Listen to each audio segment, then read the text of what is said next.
Hello and welcome to the second anniversary episode of Nerds Amalgamated. Now you might think, hold on, wasn't last week the anniversary episode? If you think that, you're wrong because it's this week.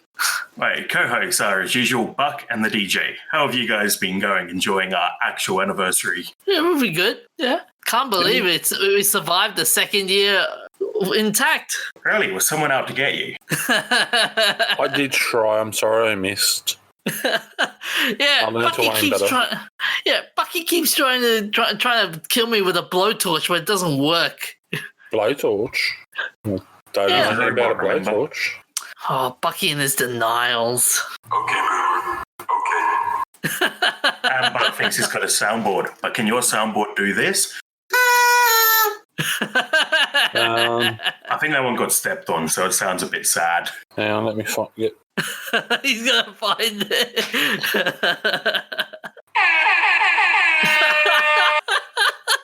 All right.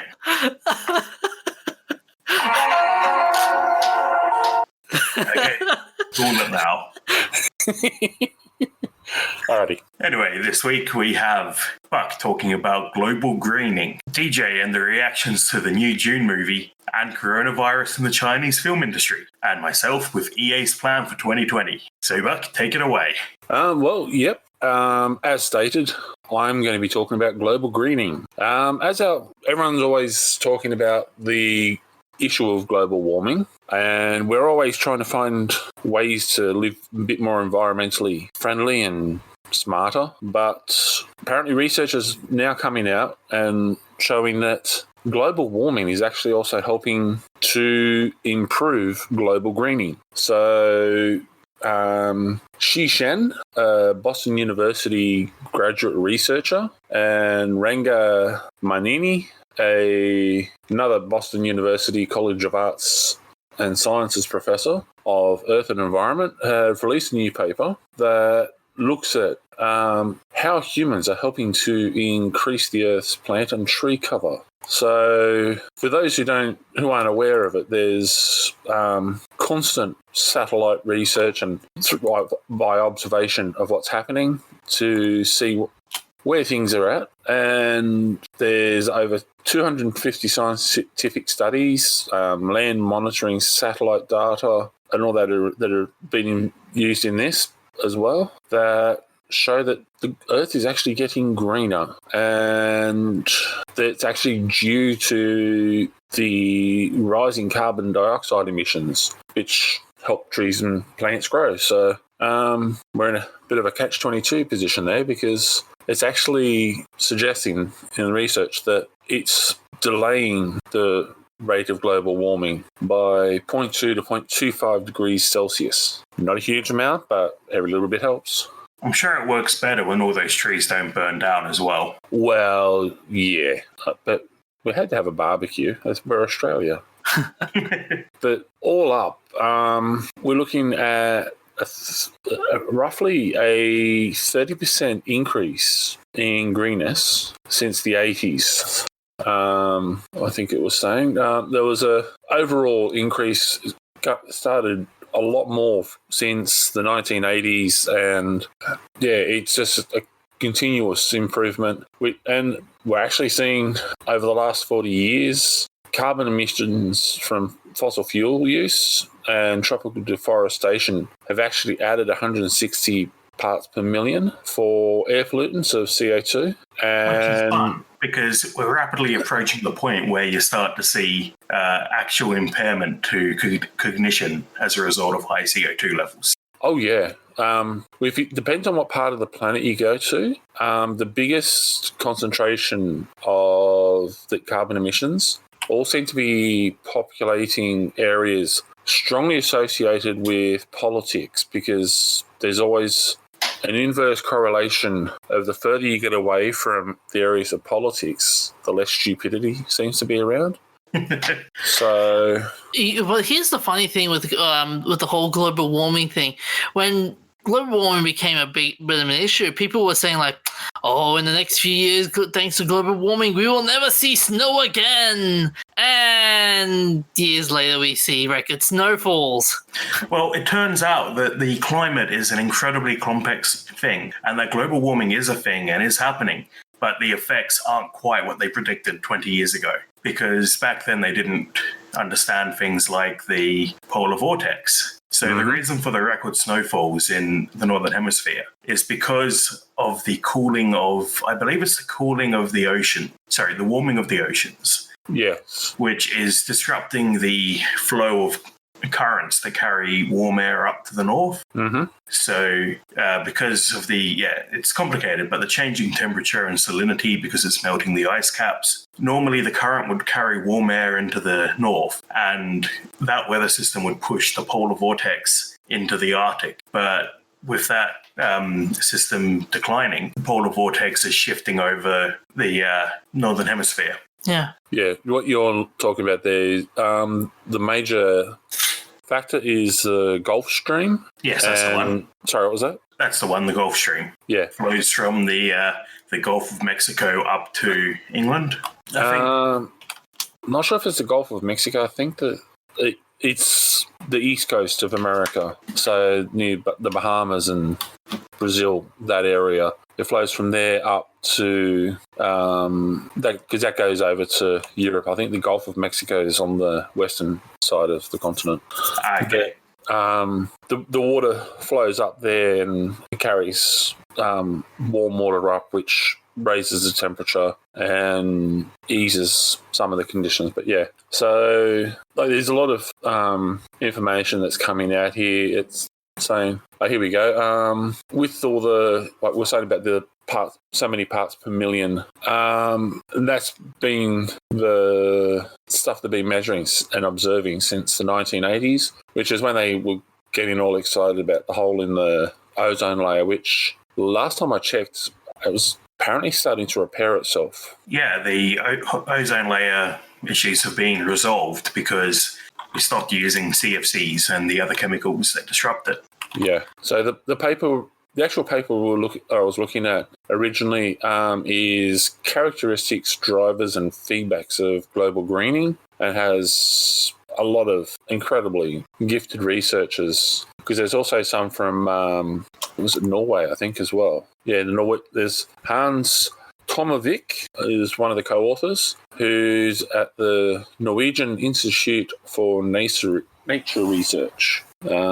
So if you want to do something really, really good for global warming, have trees, lots of trees. I can't remember the exact conversion figure, but one 20-foot tree is equivalent to so many acres or hectares of grass for producing oxygen and taking carbon out of the atmosphere. And once you have a log, that locks up carbon for decades, possibly, depending on how you store it. Well, that carbon doesn't go back to the atmosphere straight away. Yeah, there was. I was watching a documentary. I can't remember the name of it off the top of my head. Sorry, but it was about a guy building a house in Norway, and it was the most. He wanted it to be the most environmentally friendly house he could get, and he built it entirely out of timber for the structure and everything like that. And he said the reason for that is because that helps to remove that carbon from the atmosphere with the trees,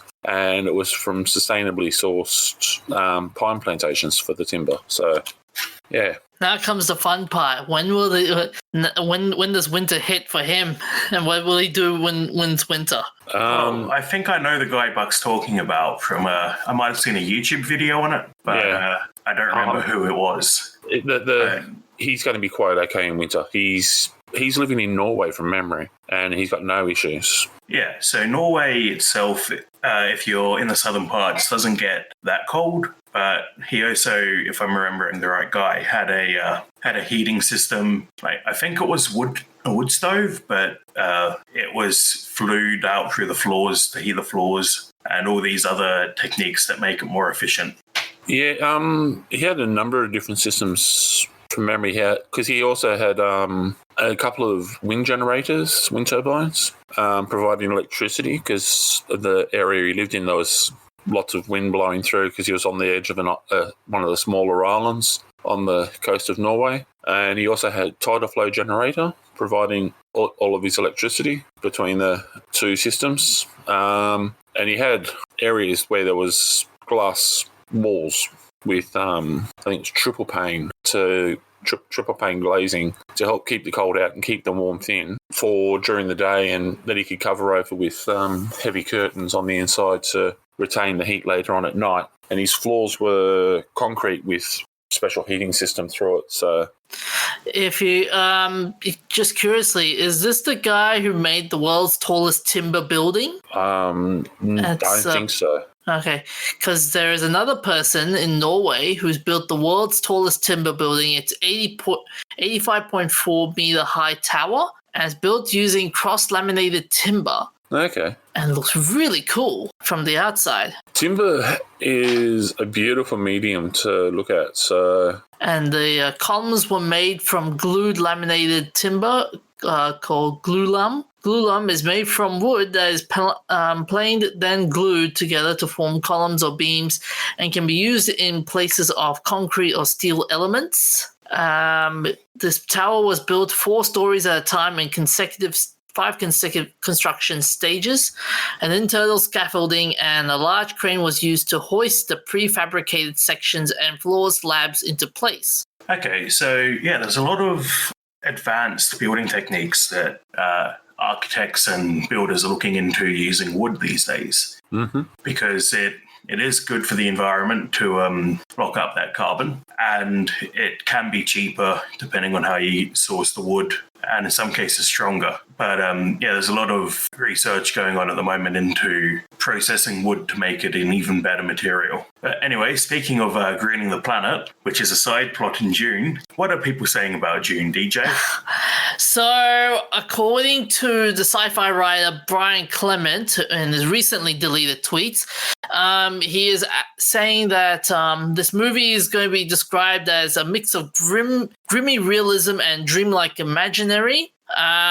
He's also saying that the sets are enormous and the same scope as BR 2049 and Arrival. So Blade Runner 2049, I think he's referencing. Other tweets he's saying, as a follow-up to my opinion on the new Dune, it's based only on footage I saw. I think this will blow people away. Lord of the Rings did 20 years ago, and the way Star Wars did 40 years ago. So maybe Villeneuve has filmed the unfilmable, he's quoting. Oh, I hope so. This is my favorite sci-fi. So considering he deleted it, I wonder if he got a tap on the shoulder from the studio. Oh, I think he must have learned but then here's the thing. He hasn't learned the lesson of the internet never forgets. Oh, that's interesting. I see scrolling down through there, they've got what looks like set photos filmed at Petra. Oh. So Petra is also a set. Well, it's a partially constructed town in Jordan. It's an ancient town that was being built into the sides of a cliff face. And it's used as what's the name of it? The place where the Holy Grail was kept in Indiana Jones is actually based off the front of Petra, of one of the main buildings. It was actually Petra. Okay, so they actually filmed it there. Because there's actually a number of different locations in like the entire area of Petra, and they're not sure whether it's because there's a lot of debate whether it's partially constructed or not, because there's a lot of detail that's gone into it, and there's actually research that says it was originally done as mausoleums and tombs, but that the Bedouins used them as campsites instead. Okay, well, I see Grave robbers robbed everything, and the Bedouins have used them as campsites going back thousands, however many centuries. Yep, I see from the photo they've got someone in a sort of desert robe cloak thing standing on a rock in front of Petra. So I wonder if they're using it as a siege for the movie. They do have camels there, which I don't recall camels being used by any of the main houses, which would make me think it would be a Fremen location. Or it could just be they went out there for the day for fun. I was going to say, did the Fremen actually even use camels, though. No, I don't think they had any herd animals. Yeah, 'cause other than the worms, everything else was all the the hoppers and... Yeah, I don't think there were actually any camels. Although maybe it's being used as a set for Arakeen would also make sense. Yeah. Maybe it was just in between shoots because it's a major tourist attraction. You can only close it off for a certain amount of time. Yeah. And they're filming up at, presumably they're filming in Jordan if they've got set photos at Petra. Mm-hmm. Yeah. And I don't know who the guy in the photo is supposed to be because he's not dressed as a Fremen. No, he's got exposed skin and no still suit. Yeah. Yeah. But yeah, the guy also tweets saying, to be honest, it's not exactly how I pictured the universe of Dune when I first read the book, but that's a good thing. I really like the look Villeneuve has created, and I think it's going to be spectacular. Sounds like it. An entire year we got to wait before we find out whether it's good or bad. Hasn't it come out here? Or did it get delayed? We have a poster here coming in 2020. Yeah, December 18, 2020. Yep. So, yeah, okay, we got to wait a year. Yeah, effectively a year. At least it'll come out in the middle of that hot Australian summer, so we will have full immersion. I'll be sitting inside the air conditioning watching this.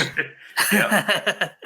Here's the thing, though. Like, we always get the whole, like, yes, this is going to be the best movie of all summer. And then people go, No, we'll see. We're not saying that. It's one of the most anticipated movies for us. Yeah, they still have time to mess it up, completely and utterly mess it up. Although, now think about it, do major movies in the US usually come out in summer or winter? They come out in summer. Okay, which would be winter for us. So December's an odd time for a major movie to come out, isn't it? No. Okay. You just made a mistake there. All the major movie releases are usually December. Started January because you get all the really big ones are coming out then. Like when you think back, like Lord of the Rings was always like Boxing Day or whatever. All of the big movies, that's the time they come out. Well, you're implying that I actually care to check what time movies come out, and I don't just go and see whatever's out. And plus, it's most of the okay. They also come in summer, but they also come in winter. But then that's during the winter. It's more the Christmas time. So yeah. The endless horrors of Christmas movies. I'm hoping this is amazing. And I think I heard rumors that they might be splitting the first book into 2 parts, which would make a lot of sense because there's quite a lot of content to cover and it has a natural split about halfway through the book. Mm-hmm. Well, when you think about it, they turned The Hobbit into 3 movies just because there was so much in there. They didn't do it well, but it was one of the better adaptations we've seen. I mean, they made The Hobbit into a smaller book than any of the Lord of the Rings movies, and they made it into 3 movies. And they made the Lord of the Rings that should have been 3 movies each into just 1 movie each. Yeah. It's a conundrum there. They've stuffed up on some things, but they've done other things well. So it's kind of natural that they'd have to throw in all of the filler that they did, which is why people have made special cuts that strip it back to just the book version. Yeah, but there's always so much. Like you're going to have people who are going to be upset with the movie no matter what you do. And when you look at books such as Dune, doing it as just 1 movie is pretty much an insult to it because you barely scratching the surface of it. Yeah. It's kind of like when we looked at was it The Rise of Skywalker or the Last Jedi? That came out last year? Just last year, yeah. Yeah, Rise of Skywalker. That's it. There were so many areas in that movie that were just raced across when we did the special episode and we're talking about it, where there's so many other areas that you now want to know about. Like the more you watch that movie, the more you're going to be going, well, let's hear more about these other characters because what they've done. Like what's his name he was a spice pirate or whatever. Poe. Poe.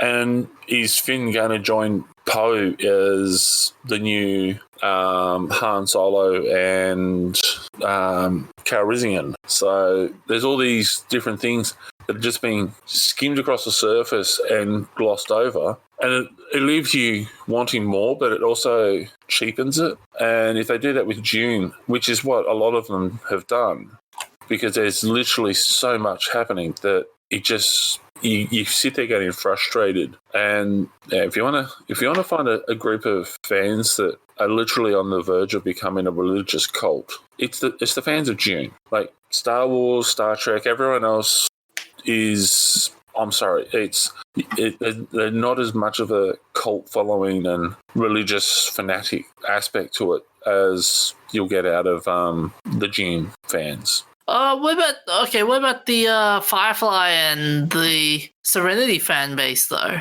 They're a bit of a religious cult in a way. Not to the extent of Dune. Dune is literally the book for religious cults. It revolves around a whole ethos of religious fanaticism, and each book delves quite deeply into religion and has the religions of the main characters based on these mashups of Earth religions. So the Fremen are descended from Zen Sunni wanderers, but then it goes in and you find out that the Bene Gesserit went through and planted these ideas into the religions of each planet, so that if a Bene Gesserit was ever lost on that planet, they could present themselves as the Messiah and make sure that they were kept safe. So religion is quite a big bit of it. And when you look at the fans of Dune, because it's not a simple read, you can't just pick it up and knock it over in a couple of days and truly appreciate it. I think it's pretty much a physical impossibility to just pick it up and read it in a couple of days, even if you read non-stop for 48 hours doing speed reading. But the depth that you have to read it, like I've read Dune, I think I've read it like 5 times now, and every time I read it, there's areas that you'll reread a page a few times just to truly understand what's happened in some of it and truly appreciate it, because there's so much depth and nuance. And it's the reason why Frank Herbert is listed as, like, he's one of the all-time greatest authors, but also one of the most confounding authors that people swear about, because he writes so brilliantly, but he messes with your head in such a massive way. So, and the more you read it, the more you sit there thinking about it, and you just go, oh, but that's freaky. So, yeah. Yeah, I'm just hoping thematically it's very deep. Yeah, I'm just hoping it doesn't go as bad as what happened with the Dark Tower. Like, I've heard some really people. We don't need to talk about the Dark Tower. We have the example of See, that's what I mean. Nobody wants to talk about the Dark Tower. No, we don't even need to bring that up. David Lynch's Dune. Great movie, terrible adaptation.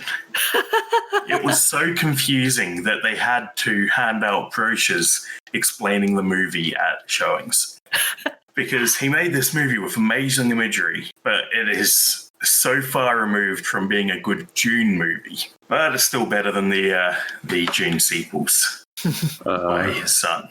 It's just, you got to remember, DJ, like, the Professor and I are both fans of Firefly and some of these others that you were saying, but we both will sit down and ignore the others to watch Dune. Like, even Lynch's 1984 Dune it's a poor adaptation, but you still sit there and it's just I know myself, I would always sit down and watch that more than pretty much any other movie out there, because it is such a brilliant movie. Poor adaptation, but brilliant movie. And having read the books, you sit there, you watch it sometimes just to go, you got that wrong, you idiot. But then, and that's one of the things that people love about it the most. Like, you sit there with certain parts and, then there's other parts where it's like they've got certain aspects of the characters so right you get shivers up your spine. See, with the Dune movies, I'm hoping that that they continue on the saga, like they do Dune Messiah, Children of Dune, all these chapters, right? Like, and not do like what they did with the Chronicles of Narnia, where it's basically the Lion, the Witch, the Wardrobe, then sequel, then they skip like 2 or 3 books afterwards, and you're like, and you're left wondering what the hell. I want them all 6 books. There are only 6 books. I may have the other books on my shelf, but I don't look at them. I want what's his name?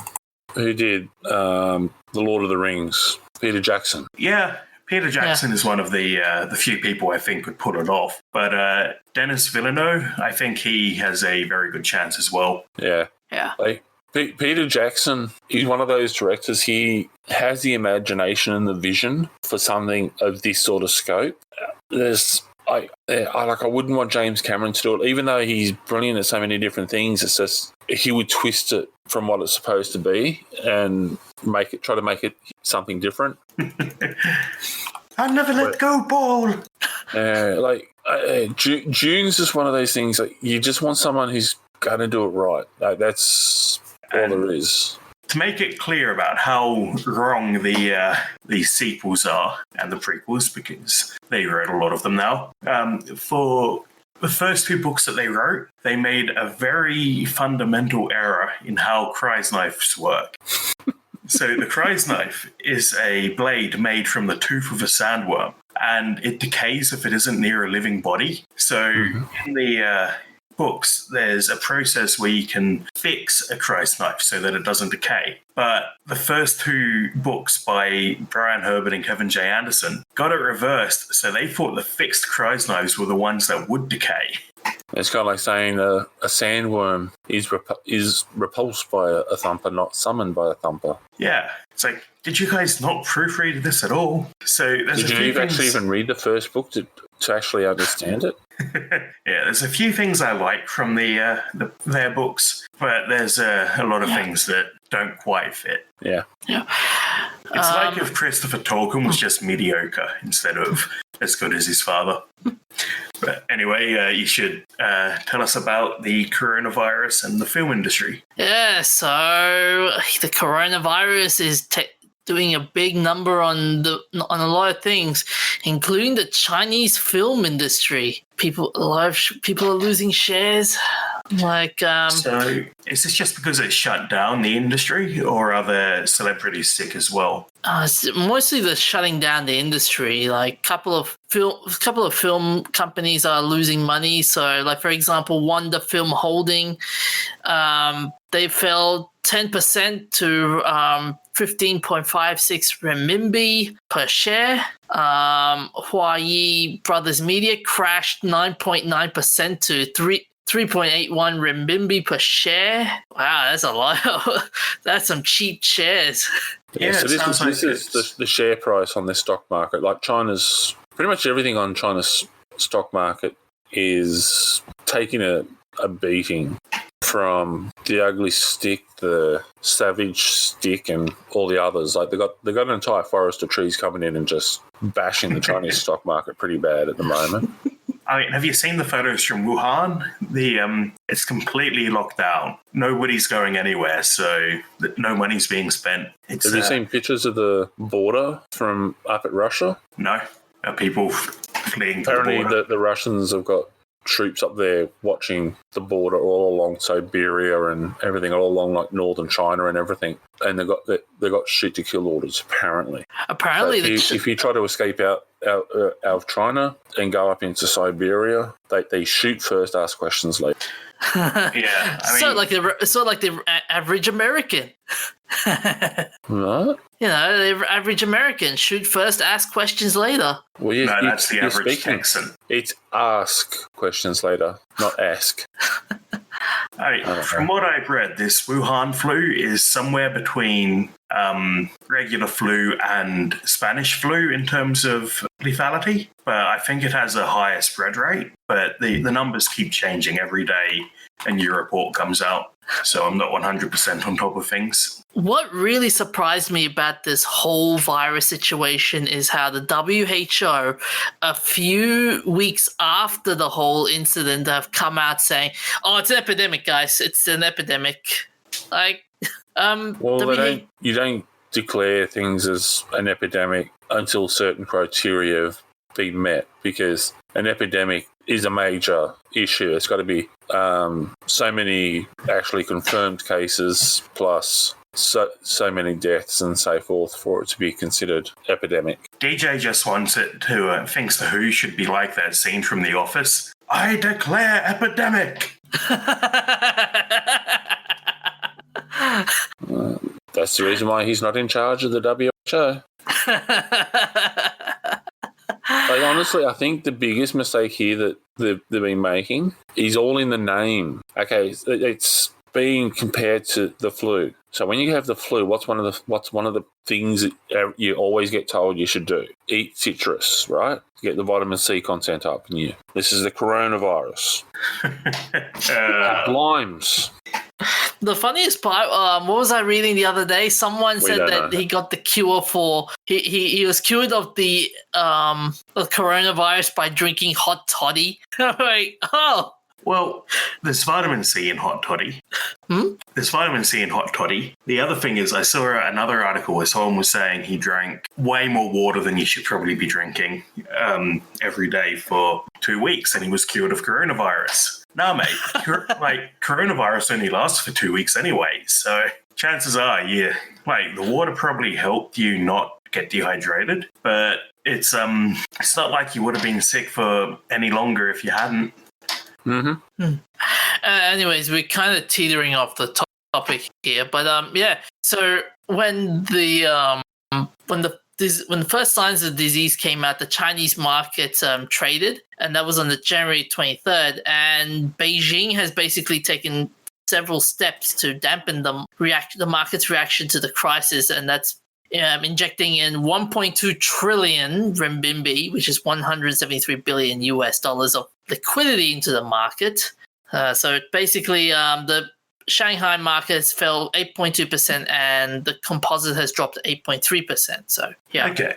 So we're not going to be getting anything out of the Chinese film industry for a while. Although, I'd have to see a graph. Does the Chinese market usually dip around New Year's? It dips around. It dips around New Year's because it's holiday season. Yeah, well, Chinese New Year, obviously. Mm-hmm. Yeah, but it's only a minor.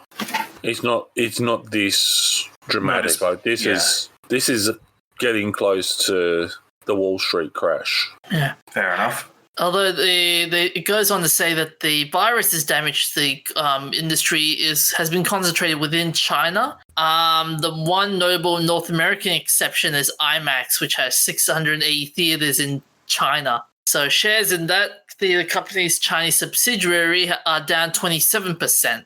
Okay. Like in your article here, this first thing that jumps out as the major thing. Most companies' shares were suspended from trading not long after the opening bell, once they had fallen by the 10% daily maximum limit that the Chinese regulators allow. And that's a thing in Wall Street as well. Yeah. Well, it's every market in the world has regulatory controls where if you have certain drops, trading is suspended. This is not long after the opening bell. So market has officially come open for trading. And not long after, it's already hit the 10% drop for most of the companies. And the Chinese were just going, yep, you're not trading anymore. It's basically, just everyone's just going, it's Chinese. I'm not having that.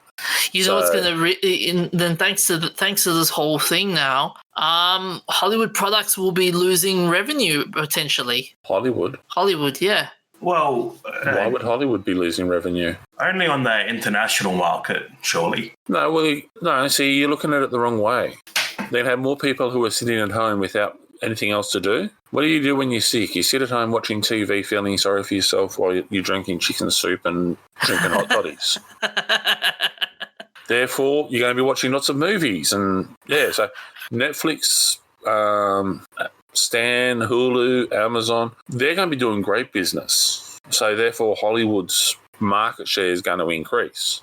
Well, not the large format theaters though, like IMAXs and your event cinemas and stuff like that. That's only one part of the market. Like you still got all the like the equivalent of DVD rentals and that sort of stuff, and movie streaming. So yeah, because it's interesting. Now that you mention it, with the whole the movie market, the article is saying that the Chinese weekend Lunar New Year is the busiest movie-going period by far, and expected to generate over $1 billion in box office revenue. Mm-hmm. So, thanks to the coronavirus, I think, you're right, Netflix and all the streaming services will be having a field day with this one, but large movie theaters. So, like, honestly, it's a massive market shift, but yeah, like everyone faces these massive issues. So at different times, like that's just how you deal with it. Defines how you're going to respond. So moving along, the next topic for tonight is EA's plans for 2020. They have announced that they have 14 games in the pipeline, which is double the number they published last financial year. Okay, I'm going to say this. Is this a mid-season April Fool's joke? No. Why? Because EA doing this in 2020 after so much flack that they've been getting for a while. They don't care about the flack. They're still making money. So anyway, they've confirmed 4 sports titles, including FIFA and Madden, possibly NHL, and then one other there's no clues about. The next 4 will be titles drawing from the breadth of EA's IP. So they are saying remasters of fan favorites, including Command & Conquer, a VR Medal of Honor, and projects at Motive, DICE, BioWare, and Criterion. So I wonder if what BioWare is working on after the absolute critical success of Anthem. And then 2 mobile titles. And 4 titles from smaller developers, which are the ones I'm most excited about, because they've had stuff like Unravel, those little games that aren't part of their main IP, some of the most exciting things EA does. Mm-hmm. Hey, with the mobile games, do you think that they might be doing Fallout 76 on a mobile platform now? Good news, that's not EA. That's not EA, so we're safe. Well, like maybe they got involved with it somewhere along the line. Like maybe they've offered to take it away and put it with all the other things that have been going wrong. Well, if it was EA, they probably would have shut down the servers by now. Well, all these games have an element of surprise mechanics. That's what I wonder. Medal of Honor VR will include the mechanic where when you reload, you can choose to pay extra to buy more bullets. Actually, because that could actually, they might actually do that. You run out of ammunition. You can go raiding bodies, or you can buy ammunition. No raiding bodies. A special ammunition pack for. Actually, hang on. We'll get Star Citizen guys involved. For 17,000, you get all the guns and and unlimited ammunition, with special ammunition, and a tank. Thank you, say. We'll give you all the vehicles. But because it's EA, it would actually have to be $34,000.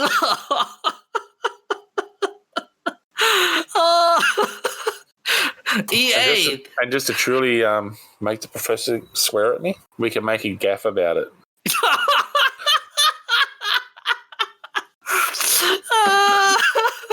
I'm going to pretend I didn't hear that. So, EA Games. It's in the game now. As long as you pay for it. Yeah. But so they are also planning a new Battlefield, Dragon Age, and Star Wars by the end of financial year 2020, which ends in March for them. So they've got about 18 months to, less than 14 months to release those games. I think no, forget it. My brain is not working.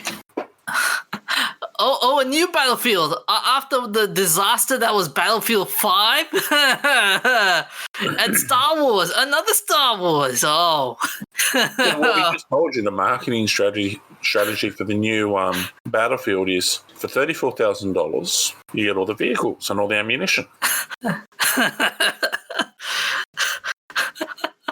Oh my god. It's like EA hasn't learned their lesson, have they? I don't get what you're going on about. They've learned their lesson. They're making money. That's all they need to know. I'm just making fun of how they're making it. So which games are you going to be hyped up the most? Whatever these 4 indie games are. Mm-hmm. Because I don't give a damn about the sports games. So you're not going to be playing the NBA live? No, you won't. Because they cancelled NBA Live. Well, indefinitely delayed. See, the thing that I was looking forward to there, because it's NBA Live, the Battle Royale was just around the corner with exploding basketballs and water bottle grenades. Isn't a ladder thing like they do for tournaments basically a Battle Royale? Yeah, but this would be live action mayhem. So you're actually running around. You have it takes it back. Here we go. I'm going to get in trouble for this one, but taking it back to the hood. NBA Live, the Battle Royale. Arm yourself with your water bottles, your exploding basketballs, and your Tech 9s. Take that position. The last man standing is the champion. Oh my god. So, battle basketball, where anything is allowed, as long as you get the ball in the goal. And as long as you pay for the upgrades. Can you imagine in the middle of an NBA Live game? Oh, your opposition player can shiv your players. No. See, you're thinking too small. We're not just going to shiv them. We're going to roll in the howitzer. You got someone jumping up to do a slam dunk or taking a 3-point shot, and you have someone turn around, they pull out a sniper rifle at the other end and shoot him. Or they bring out a rocket launcher and shoot him with the rocket launcher. You get bonus points for that. This takes the whole man in the grassy knoll to a whole new level. I think it's pretty clear JFK wasn't assassinated with a basketball. But was he? It might have been a smaller basketball. No, I've seen the footage. There was no basketball. Basketballs would have bounced. DJ, you can calm down now. It wasn't that funny. I know, but I'm just... Oh. He's lost it. Okay. While we're waiting for the DJ to pull himself together, what have you been playing, Buck? What have I been playing? Yeah. I've been playing the Goose and making fun of all this sort of stuff, but I've been playing Hero Wars, which is a game that is constantly advertised on Facebook to an alarmingly annoying and where they have all the puzzles, which I did actually get a couple of puzzles, but it's not as many as what I was hoping for. So I'm quite upset and disappointed with it. So I enjoy puzzles. They haven't got a constant flow of puzzles for me. A bit of a bait and switch.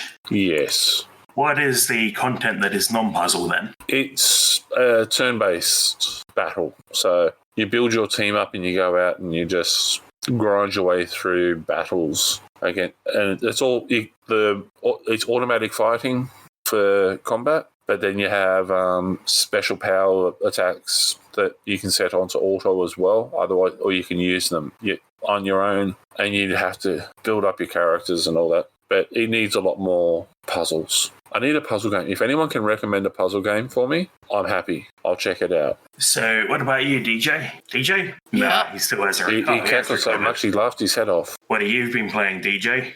I've been playing Ironsight. It's first-person shooter. It's similar to the old Battlefield games in terms of weaponry and the class systems they have. No, it's not. This isn't the old Battlefield games. Oh, you never played Battlefield 3? Well, that's not the old Battlefield games. The old Battlefield games with real iron sights set in World War II. This has got... Yeah, there's not a single iron sight in the screenshots on the Steam page. All ACOGs. Oh, there is an iron sight or two. Yeah. I'm looking for them at the moment. I'm watching the trailer. I don't see any iron sights yet. But with iron sight, it's a team-based first-person shooter. You get to have fun with this game, and you get some new additions as well. Like you get to use your drones, you get to use EMP grenades. So it has a bit of Call of Duty and a bit of Battlefield in this game, basically. I'm seeing in the map some interesting map destruction. Is that actually in the game? Like one of the scenes in the trailer. One of the scenes in the trailer is a wind turbine falling over. Yeah, you do also get some map destruction as well in this game. So it's battle mechs. Yeah. It looks like a modernized version of Battlefield 2442? 2049. No, that's Blade Runner. No, that I think it was, but there was also Battlefield 20. I think it's 2049. Hang on a second. Wait for him to be wrong. Waiting. Battlefield 2142. Okay. No, it's more Call of Duty in a sense where you get your drones, you get your helicopter power-ups. That's what it just reminds me of more. There is one gun that has iron sights. That's the pistol, isn't it? No, even the pistols have got hologram sight. It was one of the submachine guns. With iron sight, even the you knife had a hologram sight. With Iron Sight, the game, there are two factions in this game. You've got Eden and the NAF. Yeah, NAF. Yep, that's one. I know more about this game than you do, and I haven't even played it. Was it Counter-Strike Global Offensive that had the boat as one of the maps? There's a few games that do that. There's one in Siege as well. Yeah. There's some of the maps in this are looking very similar to stuff out of CS:GO and a couple of those others as like well. that. You can also stealth kill in this game, so yeah, that's also a fun thing to do. Well, you can stealth kill in a lot of the other games that you used to be able to get that weren't battle royale. You could do LAN session. Yeah. Yeah, so I've been playing the original Quake. Sorry, Buck? Sorry, there were two more guns that had iron sights at the end of the second trailer. Right. Well, I've been playing the original Quake. It plays a lot like Doom, but without the cool rock music, because I found out after I was finished playing for the night that the Steam release of Quake doesn't have the soundtrack included. Must be a licensing issue, maybe, because the soundtrack was done by Trent Reznor. I remember playing this back in the day so often.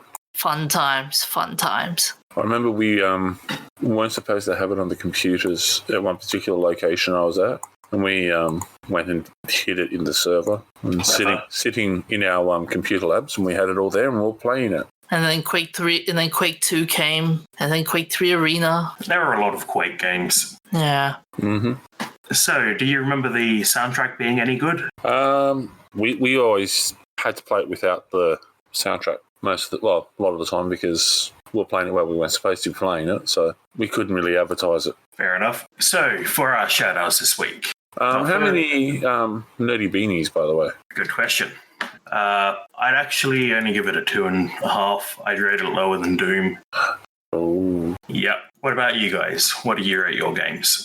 I'm only going to give mine a 1. And that's because I'm only going to give mine a 1 because they stuffed it up by not having the puzzles. Yeah. Here's the original soundtrack, apparently. Okay, I'll have to check that. I've heard that there's mods to put it back into, so I'll take a look at that sometime. So, for our shout-outs this week, on the 31st of January this year, Mary Higgins Clark died. She was a fixture on bestseller lists for her 50 novels, more than 50 novels, and she was known as the Queen of Suspense. Her last book was published in November. She describes herself as being a good Irish storyteller, and passed away in Naples, Florida at the age of 92. And on the 3rd of February 1995, astronaut Eileen Collins became the first woman to pilot the space shuttle on mission STS-63 from Kennedy Space Center. They traveled within 37 feet of Mir as part of the Shuttle Mir program to prepare for work for the International Space Station. And on the 3rd of February this year, it was announced that Supernova would be coming back to Adelaide. After popular demand from fans, they've decided that they're going to bring back a show that focuses predominantly on the superstars and less on the extras that don't resonate as well in South Australia. They're also moving the Brisbane show to the 6th to the 8th of November, with Adelaide the following weekend. And on the 3rd of February 2020, Gene Reynolds passed away. He was the director, producer, and writer behind MASH, Lou Grant, and Room 222. He started out as a child actor at MGM. He says that in directing, he's always looking for the little human touch, something that is real. It could be very, very small. I'm looking for humanity, really. He died at Providence St. Joseph Medical Center in Burbank at 96. Mm-hmm. And on the 5th of February, another great Hollywood loss, Kirk Douglas, who's famous for Spartacus and Champion. In his most famous scene from Spartacus, his fellow rebels rise to declare, "I'm Spartacus," when told their lives will be spared if they identify him, which is a famous bit of the Spartacus legend, where Spartacus led the rebels away from the Romans, but when they were captured, they all chose to be put to death rather than give up their hero. Mm-hmm. And is parodied in Life of Brian, when they come to get Brian off the cross and everyone starts pretending that they're Brian. He died in Beverly Hills, California at 103. And on to remembering. One more shout out. This week, an ISS mission ended, including Christina Koch, who was the woman with the longest record of spaceflight. Mm-hmm. That was on the release date here is the 6th of February.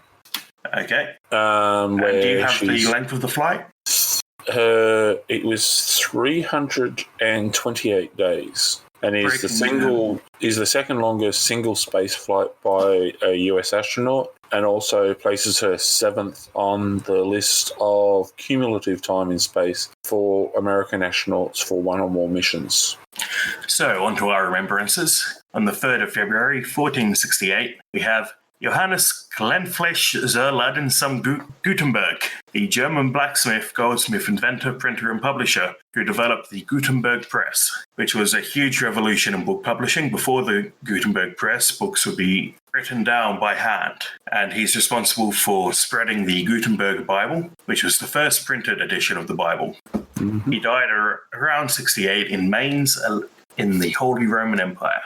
And on the 3rd of February 1935, Hugo Junkers, the German aircraft engineer and designer who created the Junkers fighter and bomber aircraft that were common in the German Air Force in World War II. And the Junkers were the aircraft that carried the Jericho trumpet, which is where the sound of the whistles from old movies when bombing raids happened. They added a little fan device to the aircraft that would produce that sound, but it also went down by 10 to 20 kilometers per hour. So it was part of the psychological warfare aspect of the bombing. Mm-hmm. But there are a lot of movies that have that aircraft that are not Junkers, and other movies where when the aircraft is crashing, they play that. Yeah, the other plane that had it was that used to scream as it was coming down. Yes, and on the 3rd of February 1959, we have the day the music died. Buddy Holly, Richie Valens, and the Big Bopper were all killed in a plane crash, together with their pilot Roger Peterson. The event only became known as the day the music died after Don McLean's 1971 song American Pie. And for famous birthdays, on the 3rd of February 1480, Ferdinand Magellan, the Portuguese explorer who organized the Spanish expedition from the East Indies from 1519 to 1522, resulting in the first circumnavigation of the Earth, was born in Sabrosa. And also on the 3rd of February, 1859, we have again Hugo Junkers, the German aircraft designer, was born and died on the same day, years apart. Bingo. Yes, and I did just look it up. The Junkers Ju-87, which had the Jericho trumpet, was known as the Stuka. Ah, okay. So they are the same aircraft. I wasn't sure if it was the same one or it was a different one. I remember the Stuka dive bomber was the one that was the one main problem for the sound. So Yeah, it took me I had to double check myself. So on the 3rd of February 1939, Vladimir Yevgenovich Preobrazhensky. You picked some fun names for me tonight. The Russian engineer and cosmonaut, graduated from the Moscow Aviation Institute, Soviet Air Force. He worked at the Gagarin Cosmonaut Training Center. He was born in Leningrad, now known as St. Petersburg. And on the 3rd of February 1970, Warwick Davis, who played the title characters in Willow and the Leprechaun films, several characters in Star Wars, Professor Flitwick and Griphook in Harry Potter. He's also appeared in sitcoms, Doctor Who, theatre, and he has an autobiography called Size Matters Not. He was born in Epsom, Surrey. And for the events of interest, on the 3rd of February 1961, the United States Air Force began Operation Looking Glass.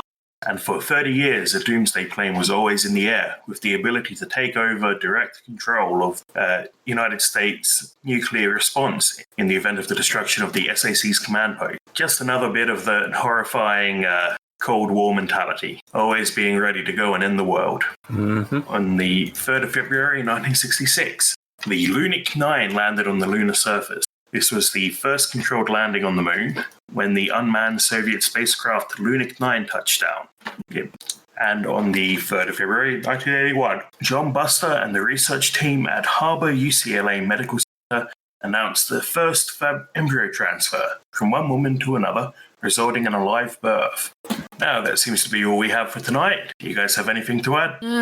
Maybe we should give a TNC shout out to My Song Suck. They've got some concerts coming up, as I heard. Okay, so will you post the details for our man Alex Smith's concerts on the Facebook page for SDJ? Yeah, sure. And also in the show notes. We've also got a new podcast coming up. We have an alert for a podcast pending. Alert. And who would that be? This Story Chunder. If you want to know more about it, they have a Facebook page and there'll be information there. So apparently they had an event on the 3rd of February. So I'm not sure exactly what's happening here, but it sounds like fun. So you'd have to check it out and go see what's happening and help them out. Great. Yet another member of the TNC family. Yep. The TNC family tree must be ridiculously huge now. Hey, podcasting's become a growing thing. It is. All right, then. So we will see you next week with the 2-year and 1 week anniversary episode. Remember to make sure you look after yourselves and take care of each other and stay hydrated. See you guys. Here we go.